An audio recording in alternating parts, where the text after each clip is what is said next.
Operation Sindoor తర్వాత పాకిస్తాన్తో కాల్పుల విరమణ ఒప్పందం చేసుకోవడంపై కాంగ్రెస్ నేత రాహుల్ గాంధీ ప్రధాని మోదీపై తీవ్ర స్థాయిలో ధ్వజమెత్తారు.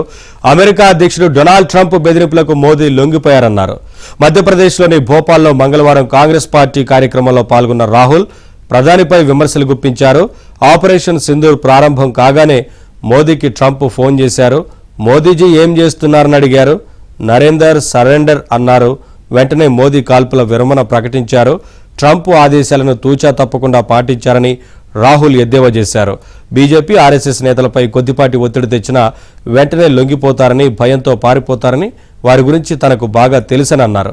అదే సమయంలో మాజీ ప్రధాని ఇందిరాగాంధీని పొగడ్తలతో ముంచెత్తారు.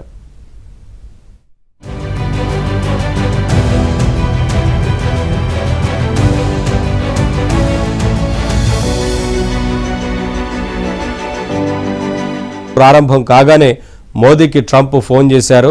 మోదీజీ ఏం చేస్తున్నారని అడిగారు. నరేందర్ సరెండర్ అన్నారు. వెంటనే మోదీ కాల్పుల విరమణ ప్రకటించారు. ట్రంప్ ఆదేశాలను తూచా తప్పకుండా పాటించారని రాహుల్ ఎద్దేవా చేశారు. బీజేపీ ఆర్ఎస్ఎస్ నేతలపై కొద్దిపాటి ఒత్తిడి తెచ్చినా వెంటనే లొంగిపోతారని, భయంతో పారిపోతారని వారి గురించి తనకు బాగా తెలుసని అన్నారు. అదే సమయంలో మాజీ ప్రధాని ఇందిరాగాంధీని పొగడ్తలతో ముంచెత్తారు.